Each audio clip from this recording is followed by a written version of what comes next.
नमस्कार, विंध्य भारत में स्वागत है आपका। मैं आपके साथ अंशिता गुप्ता। शुरुआत करते हैं एक खास खबर के साथ। जनता को अब कुछ बताने की जरूरत नहीं है, जनता सब समझ रही है, सब देख रही है। जिसके सबसे बड़ी उदाहरण पिछले दिनों के हुए उपचुनाव है। उपचुनाव हारते ही भाजपा को महंगाई की याद आई। तत्काल ही उसने डीजल पेट्रोल के रेट कम कर दिए। पूर्व विधायक राजेंद्र मिश्रा और लक्ष्मण तिवारी ने अपने ही अंदाज में महंगाई पर विंध्य भारत से क्या कुछ कहा, आइए हम आपको सुनाते हैं। नमस्कार, आप देख रहे हैं विंध्य भारत। मैं मौजूद हूं रीवा के महामृत्युंजय मंदिर में, किला में। हमारे साथ बात करने के लिए यहां पर दो पूर्व विधायक मौजूद हैं, वरिष्ठ कांग्रेस नेता हैं राजेंद्र मिश्रा जी, साथ ही लक्ष्मण तिवारी जी भी मौजूद हैं।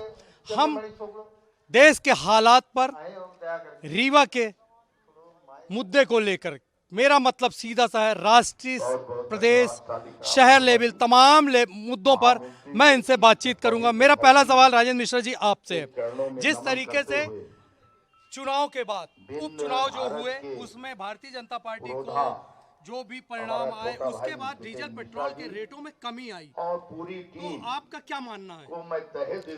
मुझे लगता है ये प्रश्न तो जिनने घटाया है उनसे होना चाहिए। आप हमसे पूछ रहे हैं। हम तो लगातार इस बात को कह रहे हैं कि जिस तरीके से महंगाई ने जोर मारा पूरे देश में और प्रदेश में, उसमें परिस्थितियां अपने आप सामने दिखने लगी हैं। और डीजल हो, पेट्रोल हो, ऑयल हो, मुझे लगता है कि हमसे गिनवाने के बजाय आप आम जनता से अगर एक इंटरव्यू ले लें जो झेल रहा है, तो ऑटोमेटिकली आपको सब चीज़ें समझ में आ जाएंगी। और इसका प्रकारांतर में मेरा मानना यह है कि बड़ा दूरगामी परिणाम आने वाला है। जिन मुद्दों को बीजेपी ने शुरू किया था, एक नेशनल रेशियो दे करके, आज ये महंगाई, बेरोजगारी जो है वो उसका एक तरीके से जवाब बन करके सामने आ रही है। इसलिए आने वाला समय जो है वो क्रूशियल भी होगा और बहुत सारे प्रश्नों का उत्तर भी देगा। वक्त बहुत सारे सवालों का जवाब देगा। भारतीय जनता पार्टी का शीर्ष नेता तो ये कहा करता था कि डीजल पेट्रोल के रेट हमारे हाथ में है ही नहीं है, चुनाव हारते रेट घटे। क्या कहेंगे आप?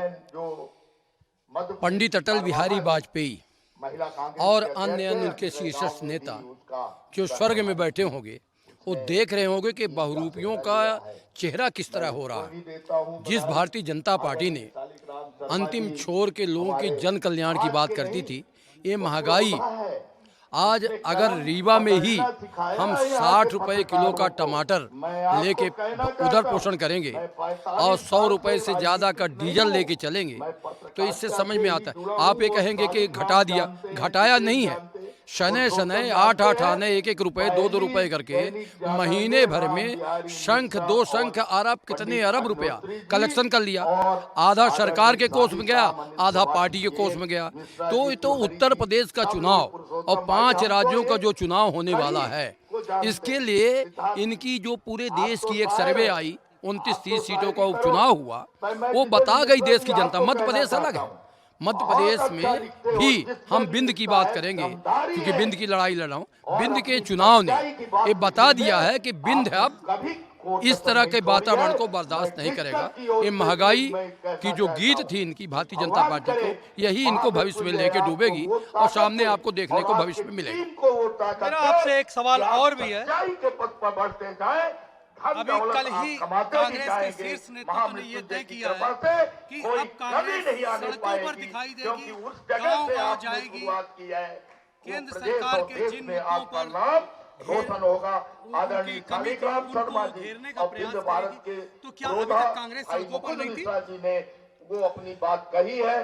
देखिए, कांग्रेस का जन्म ही अगर आप समझें तो ये आंदोलनों में हुआ है, ये कोई कहने वाली बात नहीं है, जेल में हुआ है। और यही कारण है कि एक तरफ कांग्रेस का वो इतिहास है जिसमें अभी भी आज़ादी के 70 वर्ष बाद भी स्वतंत्रता संग्राम सेनानियों का पेंशन और स्वतंत्रता संग्राम सेनानी हैं। दूसरी तरफ भारतीय जनता पार्टी में स्वतंत्रता संग्राम सेनानी कोई कभी थे ही नहीं। तो जहां तक आंदोलन का सवाल है, सड़क में जाने का सवाल है, वहां से तो कांग्रेस का जन्म ही हुआ है। अब रही दूसरी बात जो आप कह रहे हैं, मैं ये कहना चाहता हूं कि कांग्रेस ने ये नए तरीके से जो जिसकी चर्चा आप कर रहे हैं, आज जिस तरीके से महंगाई है, जिस तरीके से बेरोजगारी है, जिस तरीके से परिस्थितियां निर्मित हो रही हैं, जो बातें भारतीय जनता पार्टी ने 10 साल पहले नहीं किया था या 15 साल पहले नहीं किया था, जो उन्होंने इस बीच में किया, 2014 में केंद्र में सरकार बन गई, जो प्रदेश में 2003 के बाद उनकी सरकार बन गई, तो जनता ने भी महसूस किया कि ये जो कह रहे हैं ठीक उसके विपरीत आचरण कर रहे हैं। मैं आपको बीच में रोकूंगा। जैसा कि अभी आप लोग बार बार कह रहे हैं कि हम जनता के बीच में जाएंगे, सड़कों में जाएंगे। अभी थोड़ी देर पहले अपन महंगाई के मुद्दे पर बात कर रहे थे। मुझे अच्छे से याद है, 1 रुपए डीजल पेट्रोल के रेट बढ़े थे। उस समय के विपक्ष के नेता, अभी लक्ष्मण तिवारी जी ने नाम भी लिया, अटल बिहारी वाजपेयी की बात, बैलगाड़ी से संसद गए थे। इस तरीके का आप लोगों का, आपकी पार्टी का प्रदर्शन क्यों नहीं दिखता? क्यों आप क्यों भूल जाते हैं इतना जल्दी? इसी मध्य प्रदेश कांग्रेस कमेटी के अध्यक्ष माननीय कमलनाथ जी ने 1 वर्ष पहले मध्य प्रदेश कांग्रेस कमेटी से कम 10,000 लोगों का जुलूस लेकर के बैलगाड़ी में गए। और लक्ष्मण भाई यहाँ मौजूद है, उनके सामने मैं कहना चाहता हूँ कि ये जो 74 बंगले वाला वो है, वहाँ पकड़ करके सैकड़ों विधायकों को और कमलनाथ जी को गिरफ्तार किया गया। समय समय पर न केवल प्रदेश के अध्यक्ष, हमारे सामान्य कार्यकर्ता भी इन बातों को लेकर के आंदोलित हैं। प्रश्न इस बात का है कि जब जनता उसको अपने ऊपर ले लेती है तो हम रिकॉग्नाइज होने लगते हैं, जब जनता उसको कांग्रेस में नहीं लेती तो कई बार वो मांगे हमारी ओझल होने लगती हैं। मांगे अब परिस्थिति आई है कि जनता जब 200 रुपए किलो सरसों का तेल ले रही है, तब उसके मन में लग रहा है ये तो सब गड़बड़ हो रहा है। जब डीजल और पेट्रोल 100 रुपए के ऊपर रेट पर ले रही है, उसको मन में लग रहा है कि अब गड़बड़ हो रहा है। तो ये जब चीजें सर से ऊपर जाने लगती है, तब जनता का सहयोग हमको प्राप्त होना शुरू होता है। उनका सहयोग और हमारा उत्साह, कांग्रेसियों का उत्साह एक साथ चलता है। इनका उत्साह, राजेंद्र मिश्रा जी की कितनी बातों से आप सहमत हैं? मैं विंध्य प्रदेश की इतिहास को, जो पुनरोदय को फिर से लौटाएगा और जो विंध्य की बात करेगा वही विंध्य में राज करेगा, जो जन कल्याण की बात करेगा वही मध्य प्रदेश में राज करेगा। मैं इस बात से सहमत हूँ कि महंगाई बढ़ी है, मगर इस बात से असहमत हूँ कि विंध्य के मसले में कोई भी राजनीतिक दल अपना मुंह नहीं खोल रहा, सत्ता पक्ष हो चाहे विपक्ष हो। मैं विंध्य के लोगों से एक अपील कर रहा हूँ और आपके माध्यम से शुरुआत में भी कि विंध्य में कोई, आपको बीच में रोकूंगा। मेरे चैनल का नाम ही विंध्य भारत है। विंध्य के मुद्दे पर हम आपसे अलग से प्रमुख रूप से बैठ के तमाम मुद्दों पे बातचीत करेंगे। अभी बात केवल इतनी, जिस तरीके से महंगाई बढ़ी है या महंगाई फिर बाद में कमी है, कांग्रेस की, जैसे कि कांग्रेस के वरिष्ठ नेता, इनकी बात से क्या आप सहमत हैं?